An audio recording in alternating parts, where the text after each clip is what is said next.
नमस्कार एवरीवन, मैं हूं पवन कुमार और आप देख रहे हैं YouTube channel Creative Education. UP triple S C and UP PSC practice set 12 है। सभी क्वेश्चंस इंपोर्टेंट हैं, तो आइए शुरुआत करते हैं। क्वेश्चन नंबर 1 है, फ्रेंच ईस्ट इंडिया कंपनी का संस्थापक, इसका जो फाउंडर था वो कौन था?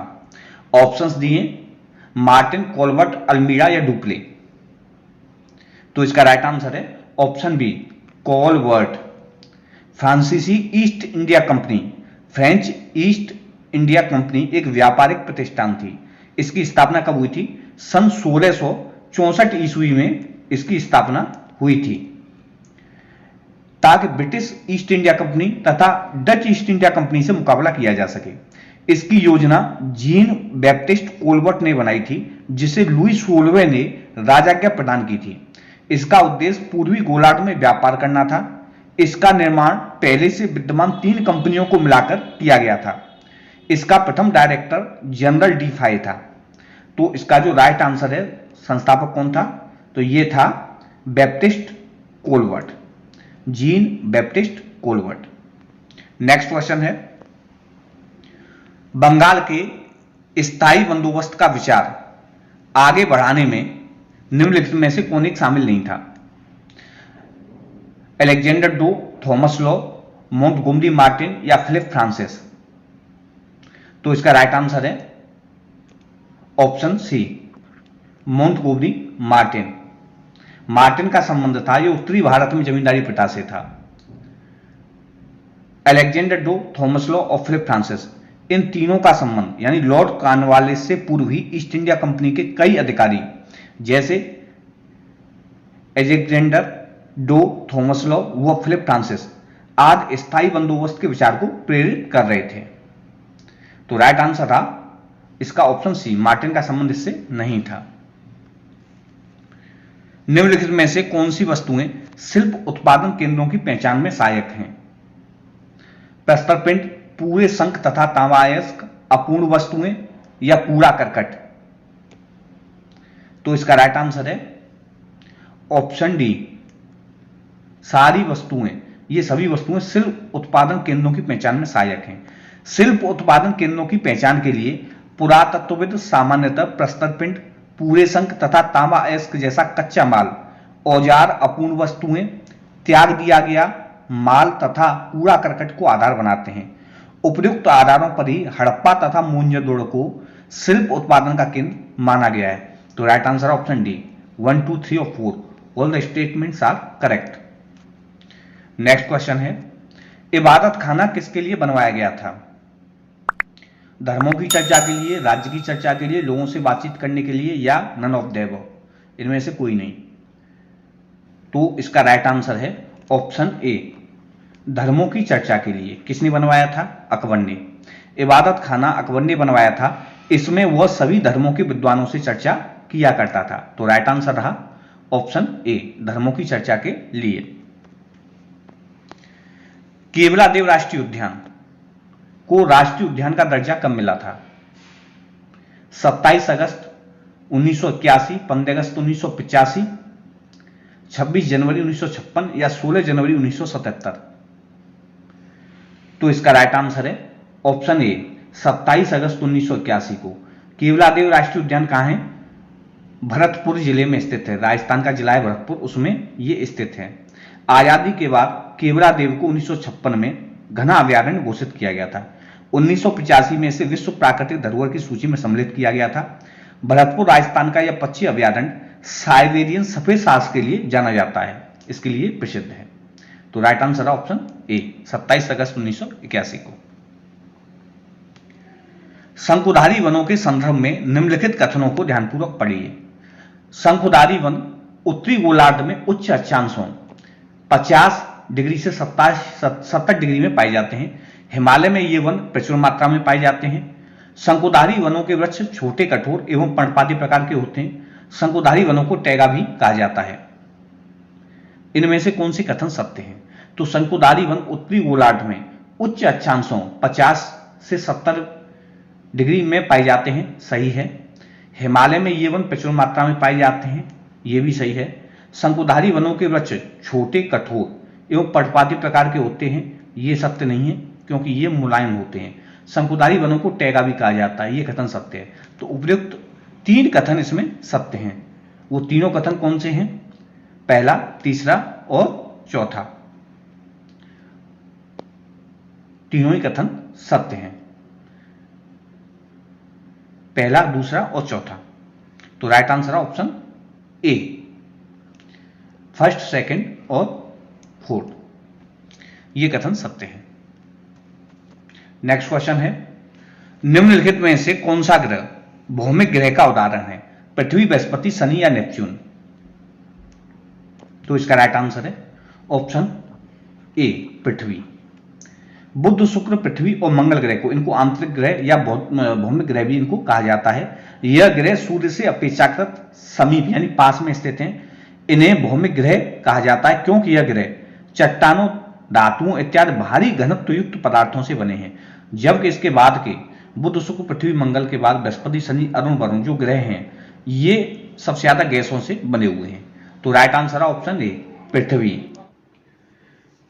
प्रत्येक राज्य में महाधिवक्ता की नियुक्ति निम्नलिखित में से किसके द्वारा की जाती है? राज्यपाल, राष्ट्रपति, उच्च न्यायालय के मुख्य न्यायाधीश या सर्वोच्च न्यायालय के मुख्य न्यायाधीश? तो इसका राइट आंसर है ऑप्शन ए, राज्यपाल। राज्यपाल राज्य के महाधिवक्ता को नियुक्त करता है। जो व्यक्ति महाधिवक्ता नियुक्त किया जाता है उसे उच्च न्यायालय के एक न्यायाधीश को नियुक्त करने की योग्यता होनी चाहिए। तो इस क्वेश्चन का जो राइट आंसर है वो है ऑप्शन ए, राज्यपाल। निम्नलिखित में से किस संबंध में भारतीय संविधान के अंतर्गत संसद के दोनों सदनों की संयुक्त बैठक का प्रावधान है? इंपॉर्टेंट क्वेश्चन है। भारत के राष्ट्रपति का निर्वाचन के समय, वित्त विधेयक के समय, सामान्य विधेयक के समय या संविधान संशोधन विधेयक के समय? तो इसका जो राइट आंसर है वो है ऑप्शन सी, सामान्य विधेयक के समय। किसी धन विधेयक और संविधान संशोधन विधेयक को छोड़कर अन्य किसी भी विधेयक पर दोनों सदनों के बीच ऐसे असहमति को दोनों सदनों द्वारा संयुक्त बैठक में दूर किया जाता है। इस बैठक में मामले बहुमत द्वारा तय किए जाते हैं। दोनों सदनों की ऐसी बैठक का पीठासीन अधिकारी कौन होता है? लोकसभा अध्यक्ष होता है। यानी दोनों सदनों की जो संयुक्त बैठक होती है उसका जो अध्यक्ष होता है, जो पीठासीन अधिकारी होता है, वो लोकसभा अध्यक्ष होता है। संविधान संशोधन विधेयक को छोड़ के, धन विधेयक अथवा वित्त विधेयक को छोड़ करके ये सामान्य विधेयकों के लिए संयुक्त बैठक का प्रावधान संविधान में किया गया है। नेक्स्ट क्वेश्चन है, किस संविधान संशोधन के द्वारा अनुसूचित जातियों और जनजातियों के लिए एक आयोग की स्थापना की सिफारिश की गई है? 41वां संविधान संशोधन, 65वां, 82वां या 76वां? तो इसका राइट आंसर है ऑप्शन बी, 65वां संविधान संशोधन। 65वें संविधान संशोधन के द्वारा अनुसूचित जातियों और जनजातियों के लिए एक राष्ट्रीय अनुसूचित जाति और जनजाति आयोग की स्थापना की गई है। राइट आंसर है ऑप्शन बी, 65वां संविधान संशोधन। न्यूटन की गति को नियमों के अनुसार निम्न में से कौन सा कथन असत्य है? प्रथम नियम से बल की परिभाषा ज्ञात की जाती है। द्वितीय नियम से बल की परिभाषा ज्ञात की जाती है। तृतीय नियम से संवेग संरक्षण सिद्धांत प्रतिपादित होता है। उपयुक्त सभी? तो इसका राइट आंसर है ऑप्शन बी, ये असत्य है। यह जो कथन है ये क्या है? ये कथन असत्य है। इसका कारण है, प्रथम नियम क्या है? प्रत्येक पिंड तब तक अपनी भ्रमावस्था अथवा सरल रेखा में एक समान गति की अवस्था में रहता है जब तक कोई बाह्य बल उसे अन्यथा व्यवहार करने के लिए विवश नहीं करता है। इस नियम को जड़त्व का नियम भी कहा जाता है। द्वितीय नियम, किसी भी पिंड की संवेग परिवर्तन की दर लगाए गए बल के समानुपाती होती है और उसकी संवेग परिवर्तन की दिशा वही होती है जो बल की दिशा होती है। तीसरा नियम है, क्रिया के विपरीत प्रतिक्रिया होती है या प्रतिक्रिया की सदैव बराबर एवं विपरीत दिशा में प्रतिक्रिया होती है। ये 3 नियम हैं न्यूटन के। द्वितीय नियम ये बल की परिभाषा से संबंधित नहीं है। तो राइट आंसर है ऑप्शन बी, द्वितीय नियम से बल की परिभाषा ज्ञात की जाती है। ये क्या है? ये असत्य है। नेक्स्ट क्वेश्चन है, कार्य या परिणाम या लक्ष्यों की प्राप्ति के आधार पर सृजित बजट है वो क्या कहलाता है? शून्य आधारित बजट, पूंजी बजट, निष्पादन बजट या इनमें से कोई नहीं? तो इसका राइट आंसर है ऑप्शन सी, निष्पादन बजट। निष्पादन यानी परफॉर्मेंस बजट, यह बजट की प्रक्रिया है जिसमें यह बताया जाता है कि सरकार का बजटीय निष्पादन कैसा रहा है। यह आवंटित लक्ष्यों की तुलना में कैसे काम पर पाई यानी परफॉर्मेंस कैसा रहा। इसमें सरकारी व्यय का विश्लेषण मौद्रिक तथा प्रमाणिक दोनों प्रकार से किया जाता है। तो इसको परफॉर्मेंस बजट बोलते हैं। इसके आधार पर, अन्य लक्ष्यों की प्राप्ति के आधार पर, कार्य परिणाम या लक्ष्यों की प्राप्ति के आधार पर इस बजट को बनाया जाता है कि निष्पादन में परफॉर्मेंस कैसा रहा, उसके अनुसार ही फिर दोबारा से बजट एलोकेशन किया जाता है। तो राइट आंसर है ऑप्शन सी, निष्पादन बजट। दिल्ली के सुल्तान का पद संभालने से पहले बलबन किस सुल्तान का प्रधानमंत्री था? नासिरुद्दीन, कुतुबुद्दीन ऐबक, बैराम शाह या आराम शाह? तो इसका राइट आंसर है ऑप्शन ए, नासिरुद्दीन। दिल्ली के सुल्तान का पद संभालने से पहले बलबन नासिरुद्दीन महमूद का प्रधानमंत्री था। नासिरुद्दीन ने बलबन को उलुग खां की उपाधि प्रदान की थी। कि ये किसने की थी? नासिरुद्दीन ने की थी। 1266 ईस्वी में नासिरुद्दीन के कोई पुत्र नहीं था, इसलिए बलबन उसका उत्तराधिकारी बना था। तो राइट आंसर है ऑप्शन ए, नासिरुद्दीन।